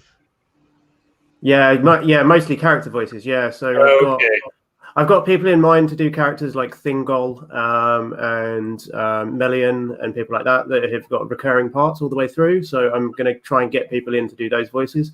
Stephen has agreed to do Glaurung, the dragon. You will be the dragon, Glaurung. I thought you meant like narrator voices, because No, I do all the narration. Nobody is allowed to do the narration. I do think that I narrate rather well. Yeah, but John, what's going on? What's going on over there on your channel? What's coming up? Well, yesterday I dropped a very good friend of mine, Lynn Smith, challenged me to come up with the 12 apostles of different instruments, because the primary thing, even over books, on my channel is music. And she challenged me to come up with 12 apostles of every major instrument. Okay. And so last week I put up the 12 apostles of the lead guitar. And then I realized, like, I haven't even touched on this properly. And so yesterday I put up the Dirty Dozen. Of lead guitar? Yeah. Okay, so you got the 12 apostles and the Dirty Dozen. I love it. And when you get to the bass, if it's not Paul McCartney, like, I'm rebelling. Just saying. Best bass player of all time. I have to take exception to that. Okay, fine. Guys, I don't know that I'm trying really hard to derail you, John. You're so unflappable. Paul McCartney was an amazing bassist. Well, I love the Beatles, but you're right. He is not one of the greatest bassists. He is a absolutely capable bass player, but one of the greats? No, sorry, not. Anyway, I digress. We're not talking about the Beatles. Well, I think we're talking about Lord of the Rings and Dungeons and Dragons. And we've got 4 of the characters classified. So yeah, so we still got at least 4 to go, and then we'll get to. I think we're going to save Gandalf for the last. And the big number 5. Yeah, because Gandalf's going to be a whole other ball of wax. So that being said, let's get back to the conversation. We've still got 4 characters that we haven't fully statted yet. We've got a pair of humans and a pair of hobbits. Let's save Salmon Frodo for last, and let's knock out Boromir and Aragorn. Okay. Who are 2 interesting characters to pair together. They are, and like there's enough similarities between them, and everybody understands that. But like, there's enough different about them that I did not make them the same class. Neither one of them is the same class as each other, and neither one of them is the same class as Legolas and Gimli. So big surprise, I have Aragorn as a ranger. Imagine that. It's kind of hard not to make him one, because you kind of feel that Aragorn was the archetype for the D&D ranger. So it would be hard to argue against that. But I mean, he is a ranger. He just is. He's the proto ranger, like literally. Yeah. Yes, like the class of ranger is kind of based on the things that Aragorn did. Mm-hmm. He's got the knowledge of animals and flora and fauna. You know, we everybody knows what Athalas does now because Aragorn told us. Yeah, it's said in the books about the Dunedain Rangers that they can speak to beasts and things as well. So I don't know whether that quite fits with a D&D Ranger in the typical sense, but it does. They're very, now, I will say this: like, I do not like Ranger in 5th edition. I feel like it's one of the weakest classes, but it's because it's trying to do too many different things and therefore is not great at any of them. Bit of a jack of all trades then. Yeah, like they suffer from the same problem that bards used to have, and that they're too broad. They're trying to be a bit of a fighter. They're trying to be a bit of a rogue. They're trying to be a bit of a druid, at least as far as like Dungeons and Dragons rules are concerned. And so they end up being just not good at any of them. Agreed. Absolutely agreed. I'll just be quiet. I only ever played Rangers when I was playing D&D in college, so to me it's like my Ranger can do anything. That was great. I feel that you can get like a lot of mileage out of such a character, but I appreciate what you're saying. There are particular roles that the pure classes can do, and the Ranger is kind of separate from that. I agree. Right. Well, and like, there's nothing wrong with wanting that sort of multifaceted character, and the Ranger exists for those people that want to do that. But like in one of my other games, I have a player who is playing a Ranger, and he, at level 8 that those characters are now, he is becoming disappointed. He's like, I thought I would be better at XYZ, and I'm like, you should have played. You needed to play a fighter then. Yeah, you got to lean into what you're good at and just not worry about it. Yeah, you're absolutely right. Right. But so I have him as a level 9 Ranger. What race do you have him as? Because you said human, but Aragorn's kind of a bit more than just a normal human. Right. He's a Númenórean. Human from 5th edition. There is a variant human which gives it gives a different stat line. It gives a bonus. What's it called? A bonus feat. No other race in 5th edition starts with a feat, but the variant human does. So it gives him access to really unique abilities that most characters just literally cannot have at the start of the game. Yeah, I appreciate you bringing that up, Dan. I mean, I've always considered the men of Númenor to be men of Númenor, but I also agree with you that there's Aragorn's not even just a normal Númenórean though. No, he's got that little. He's descended from Luthien, so yeah. I guess I could have made him a half elf, but I didn't. Yeah, but he's not really a half elf either. But he's not. Right, he's not. But the thing is, a D&D half elf is nothing like a Tolkien half elf. Yeah. Because if that's the case, like Elrond is a half elf, right? But he's basically an elf. I mean, because he chose, and Elros chose. Right. Man. No, but it's a good point.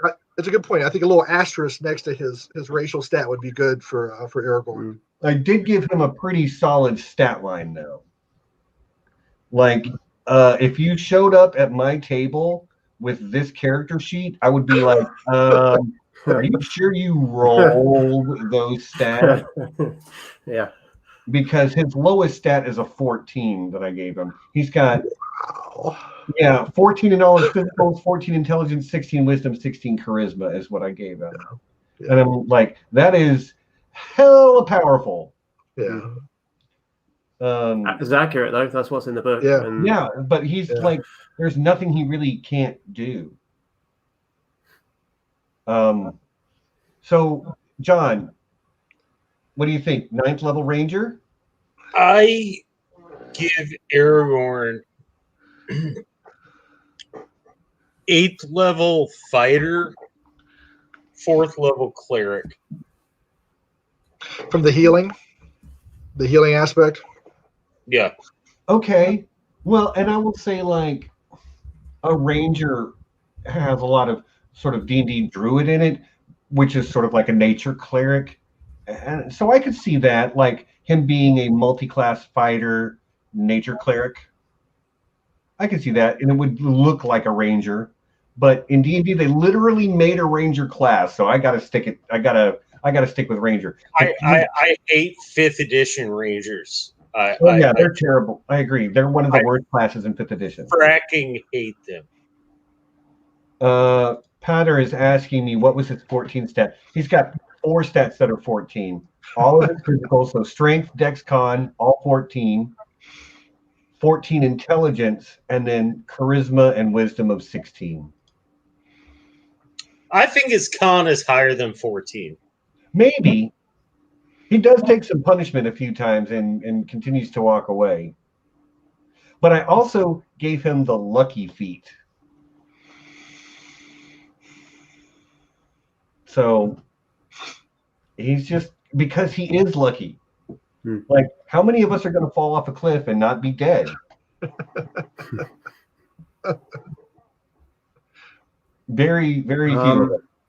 I wonder whether his constitution, you could make an argument for that being a little higher, because he does get some punishment, doesn't he? He does. But I'm perfectly happy to. I mean, his stats were already. I'm looking at him going, gosh, this is a. He's already pretty okay, but yeah. But here's one I don't think that a lot of people think about. I think he has a charisma of 18. I mean, I gave him a 16.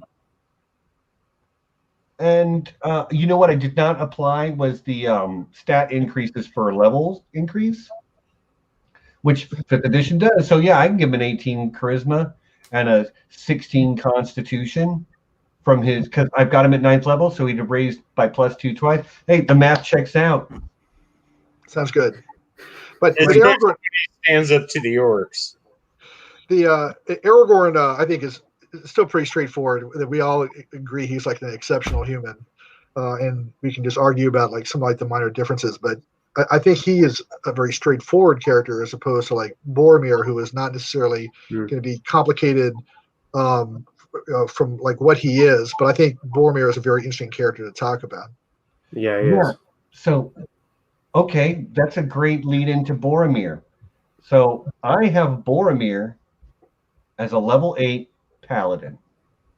So he was your paladin that you were calling. My paladin. But he's the example of the failed paladin who gets. I wouldn't even say that. Like, he is an Oath of the Crown paladin, so his dedication is to Gondor.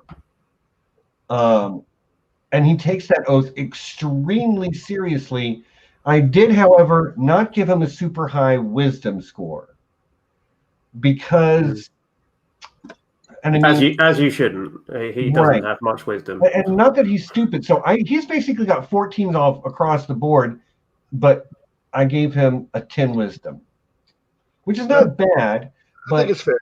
He does not particularly good at resisting the ring. And for anybody who's a DM out there, if you had the one ring in your game at your table, people would be rolling wisdom saving throws to avoid its influence. Is that correct? Yeah, he and another character that we'll get to, they critically fail their saving throw at an appropriate plot point in the story. So yeah, I would agree with that. But do you agree that it's a wisdom saving throw that they're making to resist it? That seems reasonable. I mean, you might be able to say, if we take charisma to be like force of will, but wisdom, I feel, it's kind of like a measure of like right and wrong type of like judgment, and it succumbing to the darkness of the ring is kind of like a failure in judgment, because usually it's a like the classic example is Isildur who was like, no, I can have this, right? Instead of destroying it, he chooses not to. Right. So, Dan, what do you think? Is Boromir a paladin, or do you see him as a different class, maybe? I see him as a fighter, personally. I don't see him as a paladin. I was a bit surprised when you said that. I'm thinking in terms of the rules. He doesn't have like a lay on hands ability or anything like that. You're right. You're right. He doesn't. And thematically, I see him as a fighter because he's a soldier. That's what he is. Okay. I think. All right. I wouldn't like to break that down much more than that, but I'd go fighter. Okay. Well, you're kicked out now. I'm sorry. I'm literally pulling John's joke from yesterday when he booted. Who was it that he kicked out? Shakes off of his stream for making a Keira Knightley joke. How dare he? But good times, good times. Fun stream yesterday. So John, what do you think? Paladin or fighter? Oh, Boromir.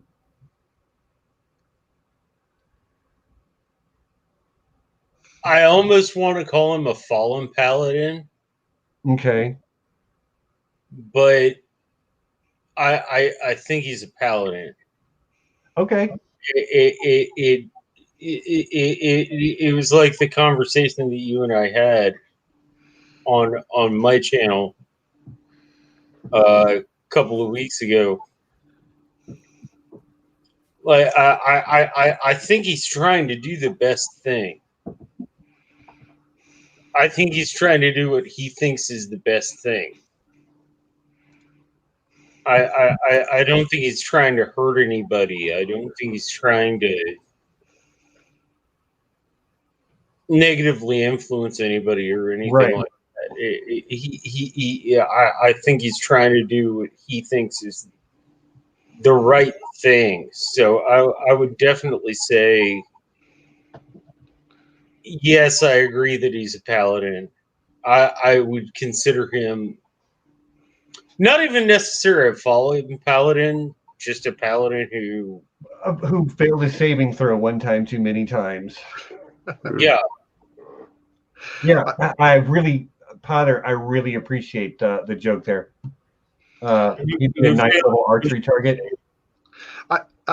I would argue more in favor of Dan that Boromir is an archetypal fighter type character, mainly because if we're looking at D&D, which might have been looking at Lord of the Rings for influences in its character classes, I don't believe there's anything in Boromir that would influence like the creation of the Paladin class the way Aragorn is clearly a shining example of the Ranger. Now, I mean, I don't have to get wrapped up in a lot of rules, and if somebody wants to feel that Boromir is kind of like a Paladin in the religion of Gondor versus Sauron. Now, I could buy that as Sauron is like the big evil and you're fighting the big evil, but I also feel that there are very fervent knights who with a kind of like a code of honor and so on that is perfectly valid without them having to be the class of Paladin. So I would not necessarily attach it onto him, even though I was kind of happy with giving Gimli a level of paladinhood just because of the special relationship with Galadriel. But I don't mind Boromir being a paladin. I treat him more as a fighter though, from like a D&D terms. Right on.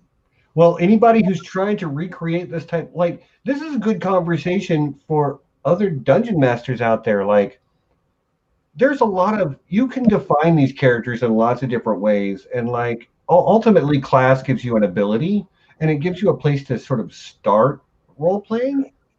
But as we just discussed, like I can see paladin and you can see fighter, and I don't think either one is wrong per se, although like your fighter argument is very strong, I gotta say. Like you're right, there's no divine smites and there's no if at some point the party was attacked by undead and Boromir said get the hell back and they all ran away, like straight really up could have used him against the Barrow-wights had he only been there at that time. Yeah. Or when maybe that's what Tom Bombadil is. He's a paladin. Sure. Right on. Yeah, sure. Tom Bombadil's like a level 40 paladin. No, he's an epic level bard, is what he is. I don't know. I've seen those lyrics. I don't know if I call him epic level, but that's all good. Okay, fair point. An epic level bard would write better lyrics. I think the chat seems to agree that Boromir is more fighter than paladin, but I stand by my incorrect assumptions. No, it's fine. I think in your world, it's totally reasonable to throw it that way. So that's all good. It's a good discussion. Right. Okay. I'm just saying you're. Yeah, I have a music channel. Tom Bombadil is not a bard. Okay, fine. Tom Bombadil is a manifestation of Loki. See, that's what I haven't to heard before. be honest. No one does. I don't think Tolkien knew. No. Okay, Peadar is saying Paladin to him has a holy aspect to them. It's more than just being particularly chivalrous or code-driven. And traditionally, I agree, but like, I'm also making these characters using the 5th edition rules. And in 5th edition, Paladins are not holy warriors. They are oath-bound warriors. So that would be why I'm comfortable using Paladin for Boromir, but only like 5th edition rules. In older editions, he probably would have made him a fighter. Yeah, see, He probably is a fighter, but I still use Paladin anyway. Yeah, and I appreciate it because I'm really stuck in my, first edition AD&D type of world. So I it's totally fine to enlighten me on all those. Well, and again, same like monks as well, right? Monks have changed a lot in the same sort of way, haven't they? Yeah. Where you can be like a secular monk now. No, I'd be interested, gentlemen. Now, I know, Stephen, that you started with 2nd edition, right? No, the first I ever played came out of the red box, and then the next version I ever played was the books that Pat's got, which was the 1st edition. I still have my 2nd edition player's handbook is right there, and it's kind of hard to see in the background, but definitely. But no, my first one was just called. I'm sorry, say that again. Definitely your favorite, though. 5th edition is my favorite. Before that, it was 2nd. Yeah, 1st edition AD&D is just a mess. It's okay. It's definitely playable.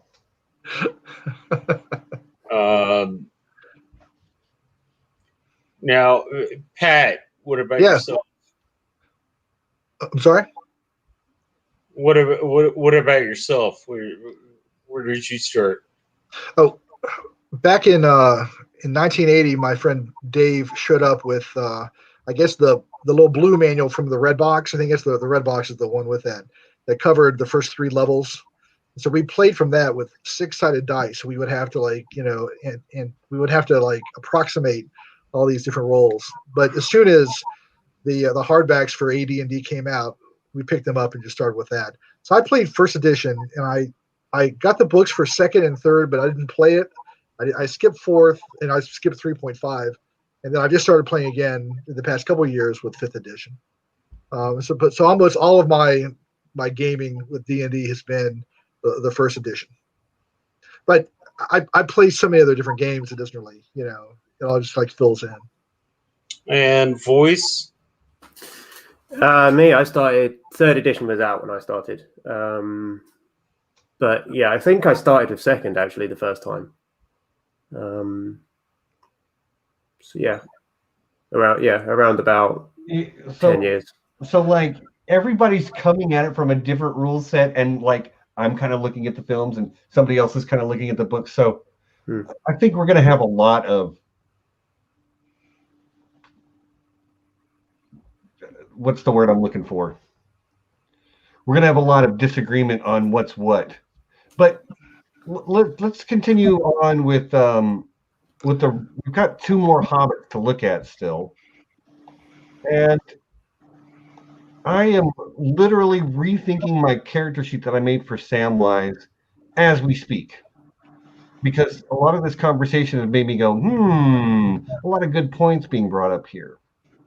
So, John, what's your Samwise character sheet look like? My Samwise character sheet has a strength of 10, a dex of 12,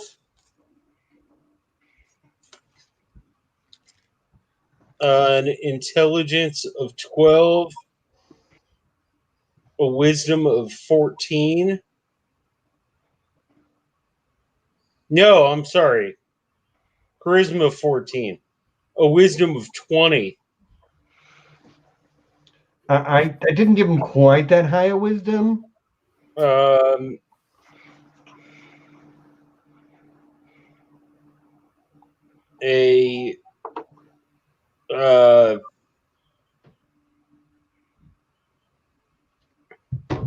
But I did give him a very high wisdom.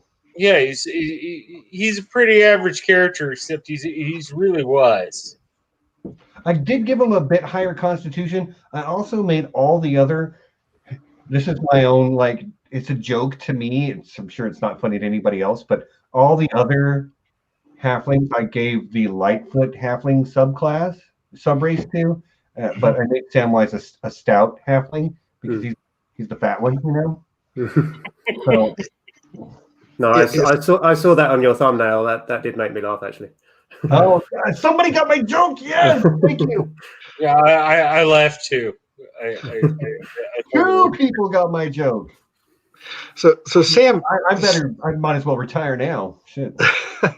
Now I think Sam is defined by that high constitution stat. So making him a stout is correct. Yeah, and it's appropriate as well because actually in Tolkien the hobbits have 3 different subraces as well. So there are what they call stores, Harfoots, I think, and something else I can't remember. It's late, but Sam is a different sort of subgroup of hobbit in the books. Yeah, the only stat that he should have probably like higher than Khan would be his wisdom, because I think Sam is supposed to be, you know, he's the one with the solid judgment. I mean, he just is, and so I approve of Sam as like the wisest character among the hobbits. Yeah, I don't know if he should be superhumanly wise. I think 20 is just wise. High, but yeah, 17, 18 seems about right. Yeah, I gave him an 18 because he gets that bonus of the saving throws against the ring. Because he gets tempted by the ring, and he Fallowhide. That was the one I forgot. Yeah. Yeah. I don't think anybody isn't tempted by the ring. Everyone is tempted. It's just like people take exception to me giving Legolas a Dex 20. like really? Maybe even higher. He has this. He can walk on snow, bitch. I've got no problem with that one. Legolas 20, it makes perfect sense. Yeah. Yeah, like the rules don't really allow you to have higher than that, so that's what I gave him also, was a 20. Now, let's talk about Sam's class, because I struggled with this character sheet maybe the most. Sam and Frodo were the 2 most difficult for me to sort of like wrap my head around. They both have, I made them level 1 rogues to start from, just because that's a very hobbity thing to do. Sure. But as we were having a conversation, I'm literally going like, does Samwise have paladin levels? Because of his dedication, because of the way he is able to resist those supernatural forces, which seems like it would be some certain sub races or subclasses of paladin are going to be particularly good at shrugging off the influence of extraplanar beings, which is kind of what the One Ring is doing. I am a fan of giving Sam some paladin levels, mainly because there's not really a religion. In the Tolkien books, there's not like a religious practices that you see, but clearly, you know, they're like the venerated names, and Sam always seems to be close of the hobbits, the closest one to that. So I feel that he's the most religiously connected of the hobbits to the Valar type of scenario that's going on, which is why when he gets the light of Elbereth, it really works for him. Even though I was kind of like arguing against paladin stuff earlier, I'm again trying to roll it around if we give something of a paladin nature to Sam, because he just seems like a paladin. Oh, Joe S. brings up a good point that he did some divine smiting against Shelob. I can was definitely see thinking that. about that. Yeah. And yeah, in terms of the Valar thing, he calls out the name of Elbereth, who is one of the Valar. So yeah, that's exactly right. Man, like I didn't give him any paladin levels when I first made his character sheet, and now I'm like, how could I not? Yeah, he's not a typical paladin, though, is he? He's not, but he's definitely got like the dedication. Like, don't leave him, Samwise Gamgee, and I don't mean to. Like, I know that's movies versus books, but the idea of like sticking to that oath is a central role-playing tenet of a paladin character. So and he is so like aspirational, when he gives his like motivational speeches, it's like psychic healing from Sam. So it was important for Frodo to have Sam there. So I just like the whole concept. yeah, and I like it. And he does lay on hands and cure poison when he finds Frodo. He wakes him up, and Shelob's poison doesn't kill him. And you turned me around, Sam. You really did. Yeah, I love it. On Sam, Stephen. What a fantastic character that would be to play at the table too. Because I've always thought of Sam as a fighter. Right, but Paladin really works maybe better. I've never thought of Sam as a rogue. I've never remotely thought of Sam as a rogue character. They all start off like trying to be sneaky and hide and not fight, which is kind of like I've always thought of him as a fighter. Fair enough. And you've totally turned me around. Because he's a paladin. I agree. And like I didn't make him as a paladin when I made his character sheet, but after our talk, I'm just like, man, he's actually maybe a better fit for paladin than the guy I made a paladin. I guess that just leaves Frodo and Gandalf. So yes. Do we want to talk Gandalfs? There's at least 2 Gandalfs to talk about. So I guess let's just knock out Frodo. Sure. I gave Frodo level 4 rogue. I mean, it's boring, but I still think it's right, even if it's boring. He never really relies on his fighting abilities. He's using stealth the whole time as much as possible. And his entire mission was kind of like a rogue mission of sneak past the enemy defenses, get into the place no one could get into. Although in this case, not to steal the treasure, but to destroy the treasure. I mean, it's a very rogue-ish commando type of thing that has to be done with a minimum of combat. Yeah, in terms of what he does in the story, everything he does is a rogue thing, but he doesn't do all of the rogue things. So he doesn't. Correct. So he doesn't disarm traps and things, but he fits that dynamic for sure. My disagreement is, and maybe we're talking beginning story and end story. End story, I would give Frodo a level 6 rogue. Again, I'm not prepared to give any Hobbit anything higher than 4 totals level. But I'm curious. I think we're all in agreement of the rogue because the rogue is kind of like a baseline Hobbit thing. But why in particular level 6 instead of level 4?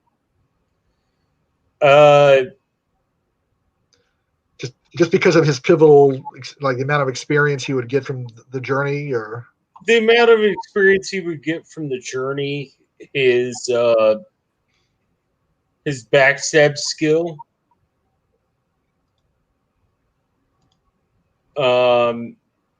his illumination about things that are going on and how he can influence them. I know you guys are all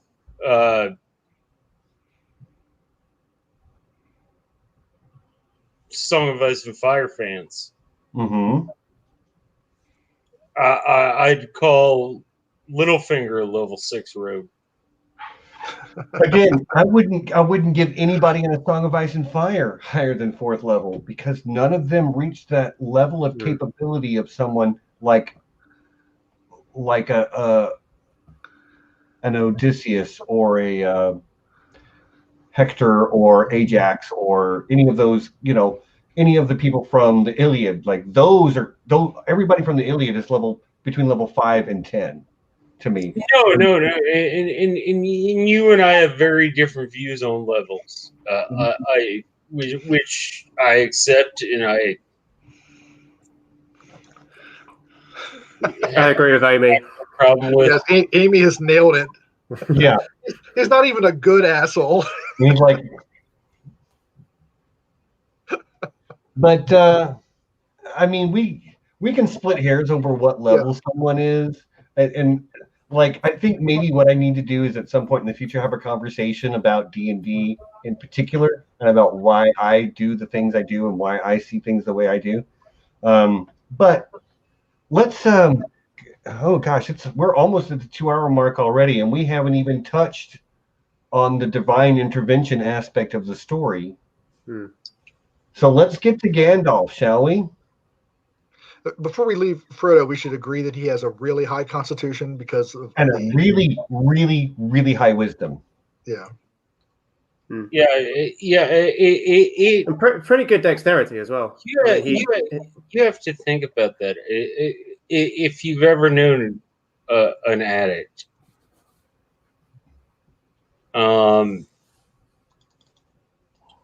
like what Frodo goes through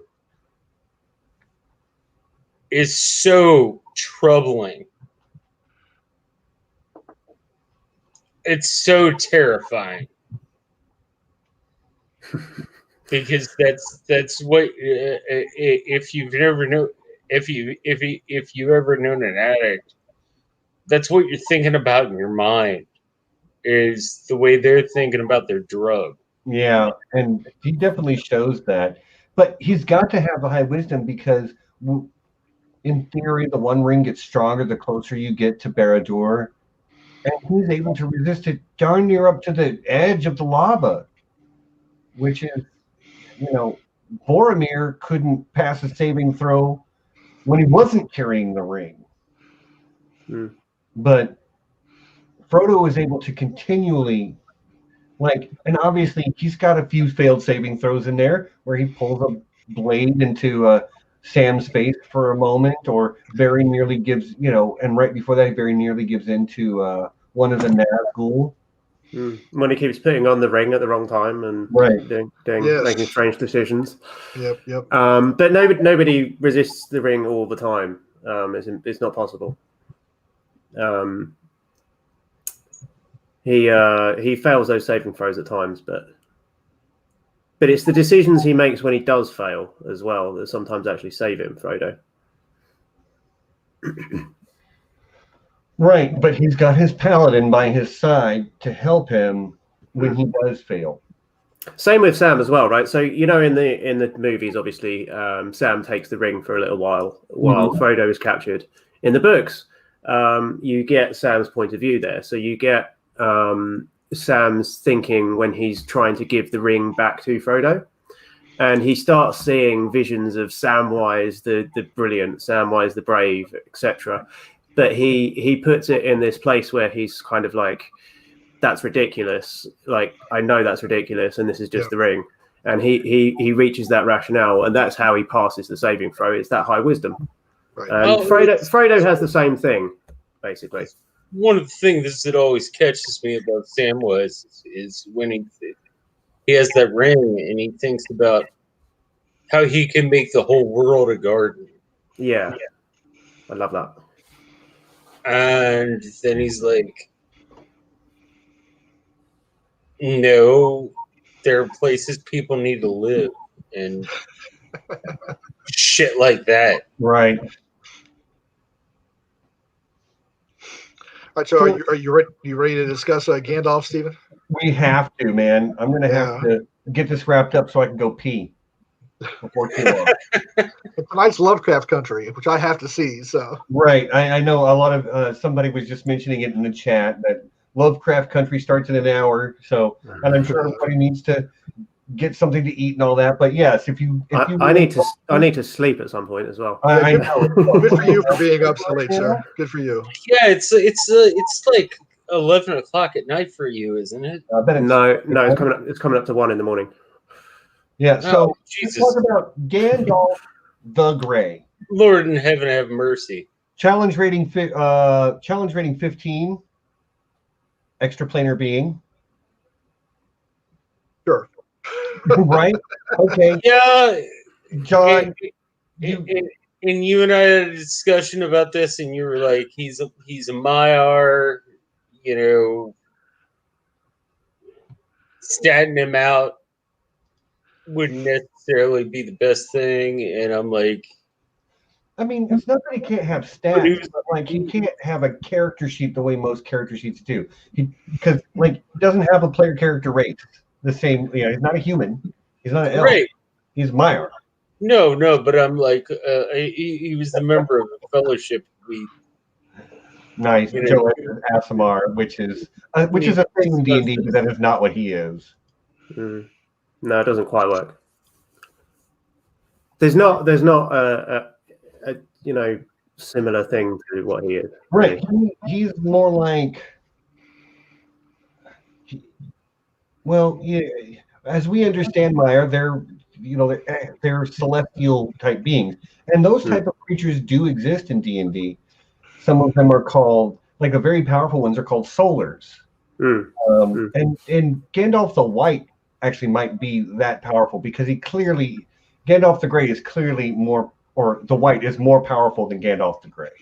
And he definitely does level up when he becomes Gandalf the White. But again, we run into this deal where both Gandalf the Grey and Gandalf the White are not him burning at Maiar power. The story were sent to Earth, powered down to stay that way, to more to guide the beings on Earth to oppose Sauron rather than doing a head-to-head. Because in the Silmarillion, the Valar show up. It is cataclysmic to the geography of the land. Yeah. So it's kind of, I always kind of felt like it was like a fail-safe of like, no, we can't engage in this like type of level of destruction again. So they had to go in like super powered down. So it's hard. We can roll Gandalf as just like a D&D wizard, and in the old rules you have the exception for him to be able to use a sword, but it's a complicated deal because the magic system in Lord of the Rings doesn't really match well with the magic system in D&D. No, we were talking in the build-up a little bit about the magic system and how that's very inspired actually by the novels of Jack Vance, who you've read before, right? The Dying Earth books, yeah. Yeah, so this idea of spells being things that you hold in your brain, and then once you've used them, you've forgotten them. Yeah, is a Vancian idea, which doesn't map with Tolkien whatsoever. Gandalf does talk about knowing spells, but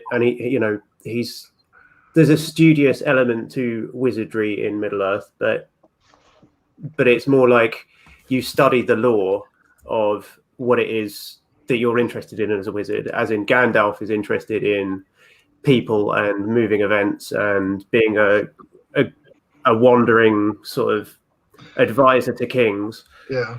Whereas Saruman is very learned in ring lore and the arts of the enemy, as it's put across. They're very different the way they sort of study different things, but then their power actually comes from them innately, and Gandalf talks about knowing spells, but it's very vaguely. It's sort of they wave a hand at it in the narrative. Sure. Yeah, I mean, I'm with you. And you're like, and we've gone back and forth on. Sorry to interrupt, but we've gone back and forth on paladins quite a bit on a lot of different characters. Actually, I think the one that you can argue for the most might be Gandalf, because he has a mount, right? And right. He does quite a bit of holy smiting. You can make an argument for him too. I love that idea that he's a paladin. No, I love that. I love that idea. Yeah, I mean, it's a weird, but like I can see where you would say that. I could definitely follow you there. So, I mean, in terms of class, like I don't even know where to start, but Jesus Christ! It thought it never crossed my mind. I would say And I just said Jesus Christ. Oh my gosh! here's the thing. Lord I forgive me. think that Um, he's like okay. In I, D&D terms, he is more of a sorcerer than a wizard. yeah, yeah, yeah, I absolutely agree. And the source of his power. If we're breaking it down to D&D terms, Gandalf is a sorcerer. He's not a wizard. right, and a divine soul sorcerer at that. Agreed. Mm-hmm. Yeah, he doesn't read books to cast his spells. Right, it comes from within him, and he's it's of divine origin anyway. And I'd also say he's a cleric. But if you make him a divine soul sorcerer, he gets access to all those cleric spells. So that's what Gandalf as a character.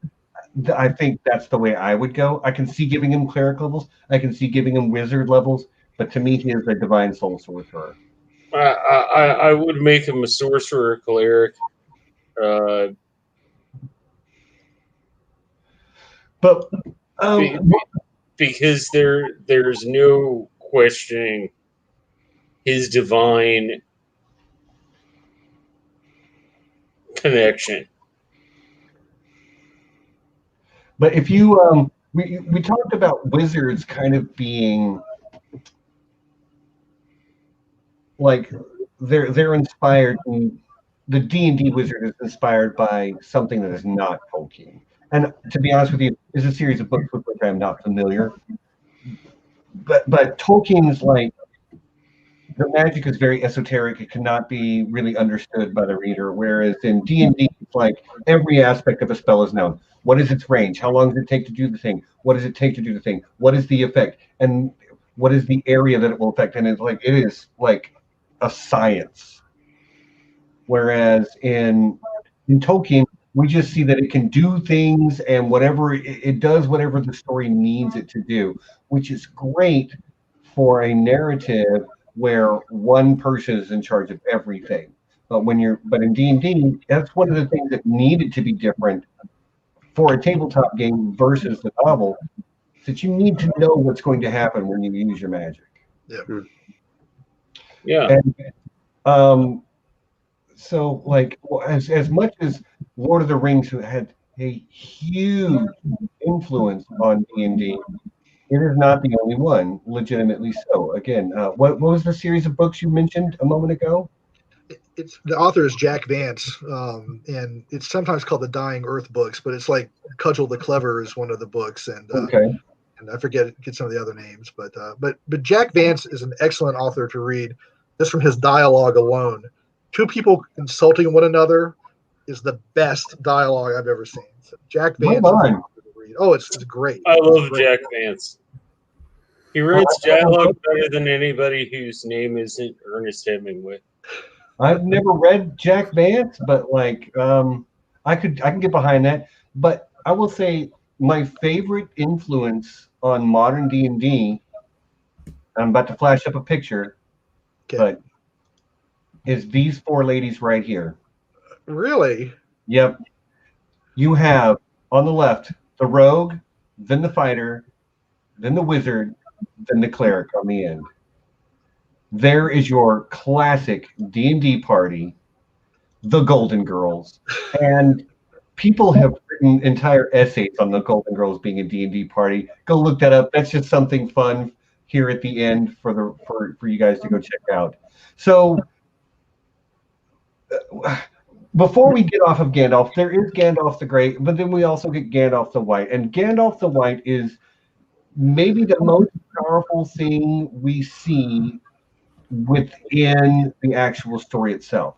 And Is that because when you defeat a monster in D&D, the XP is divided evenly among all the party members. So Gandalf told the rest of the Fellowship to flee so he could get all the XP from the Balrog for himself Yeah, and go up like 3 levels. you have solved it. It's exactly it. Gandalf was on the bridge and he made that XP calculation. He said, if I can get the Balrog away from here, I can kill it and I'll level up, and the rest of the clowns will get nothing. Right. Yeah, I'm in on that. Yes, exactly. All the XP and all Canonical. the pleasure for himself. Gandalf the White is like a level 20 sorcerer and a level 10 cleric. Oh no, I'm never giving a character higher than level 20. Never. He's a god, dude. Not doing it. But I will say he is like probably level 15 Divine Soul Sorcerer when he's Gandalf the Grey, and Gandalf the White is a level 20 Divine Soul Sorcerer. And it all comes from defeating that Balrog by himself.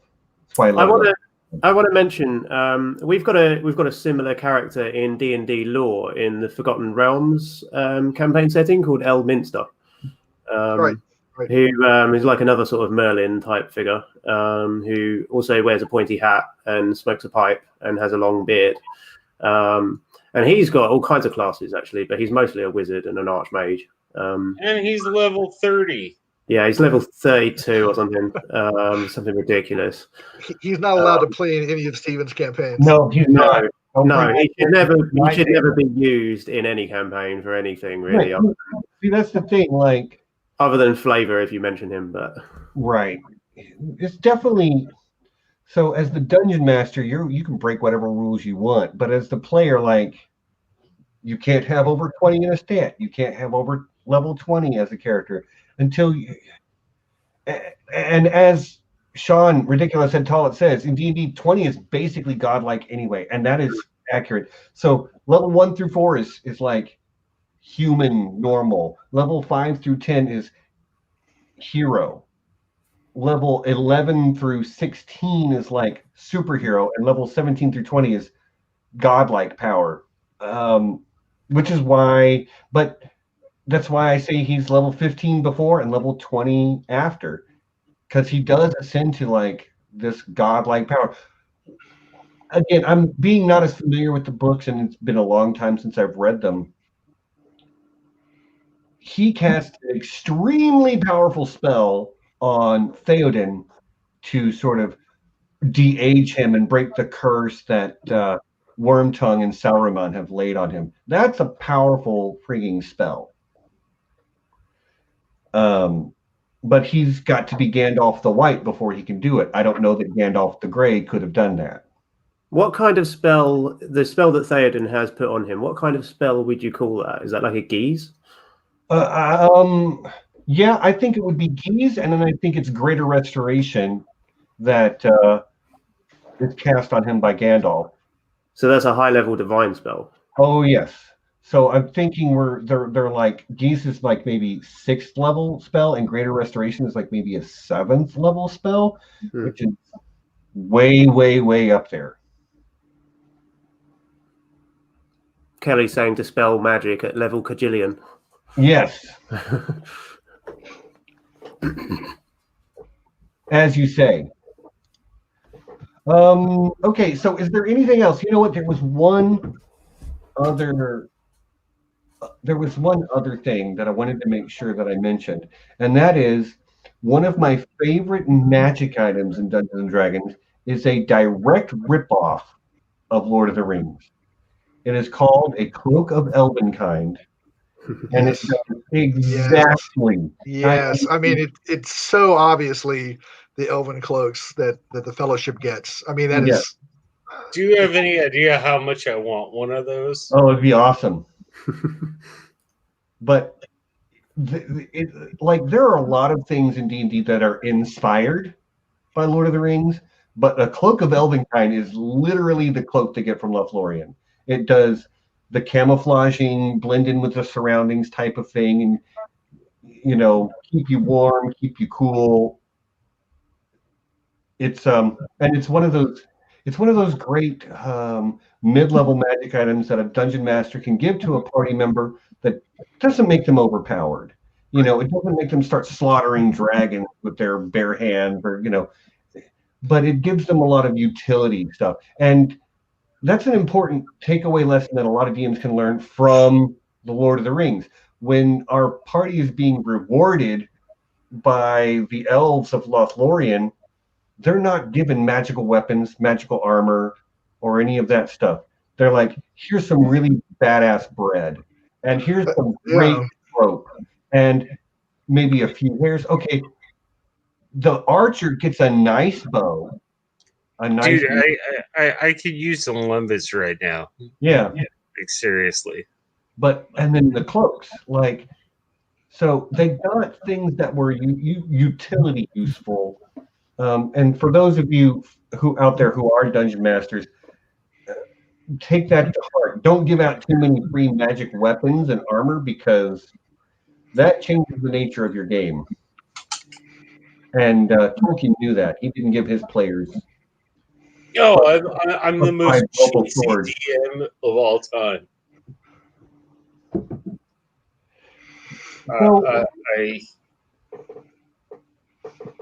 I'm very chintzy when it comes to giving out anything. So, guys, we're already almost 15 minutes past where I usually would end the stream, but it's been a great topic of conversation. So I'll just ask, is there anything else that we haven't touched on that you want to make sure gets mentioned before we call it a night? No, I appreciate the framing of us just talking about each of the fellowship to keep things focused on Lord of the Rings, but then in D&D terms. So I thought that was a good use of our time. So I've got nothing new to contribute, not at this time. All right, Dan, anything you want to make sure we bring up? No, not particularly. I think we've had a good chat, and yeah, I agree. It was a good frame for the chat to talk about the fellowship. Mithril. Mithril. Jolie, there is a magic item called Elven Chainmail. It's a very specific thing, and it is basically Mithril Chainmail. It is basically the Mithril shirt. It's extremely light. It's extremely powerful. So, John, we'll go with yes. Is it okay? Yes, it's okay. Yeah, I'll light, cheat, and steal all night, but I understand that everybody else needs sleep. Myself among them. I'm an early riser too. I usually am up before 4 a.m. for work, so don't love it. But yeah, anyway, I guess that's it then. Like, guys, this was a fantastic discussion. This was a great discussion. Yeah, I had an amazing time. Pat and Dan, I am so glad to have met you. Yeah, it was nice talking to you. Yeah, nice talking to both of you. All of you, all three of you. For sure. Even. Everyone. So yeah, I guess that's it then, y'all. So yeah, come back next week for the anniversary stream of Here Be Dragons. John and Nessie will be back. Nessie's only here every other week because she's a nurse and she does nurse things, saving people's lives. How useless. I know. Like, you could be here having nerdy conversations, but you're off doing that instead. Right. But she'll be back next week, and we will be having our anniversary stream, so I hope you can join us for that. And again, John St. Baptiste has been doing chapter analysis of Lord of the Rings. Dan's doing his chapter analysis of the Silmarillion. Mm-hmm. Pat is calling cute animals orcs over there on Twitter. And I found this in my basement. Oh, wow. I had that. It's not good, by the way. No, it's not good. No, the system is actually quite bad. Yes, I agree. Someone has actually made Lord of the Rings rules, like adapted rules with like open license rules, the 5th edition kind of sort of rules, haven't they? Forgotten what that's called. Probably better than that. Like that has is. a lot of really pretty artwork in it, and it's got like, but it's not great. Nope. Its rule system is very clunky. Yeah. DD is hashtag better. It is. It's hard to beat it. So I agree. So, yeah, I look forward to having each of you back at some point in the future. You know, maybe when we can get John and Nessie on, so you could be the featured guest instead of just one of many, making me look like I know what I'm doing. But I do thank you all for taking time to have this fun conversation with me. So on behalf of Pat and Dan and John, I'm Steven, and we'll see you soon, everybody. And until next time, you know what it is. Peace and be excellent.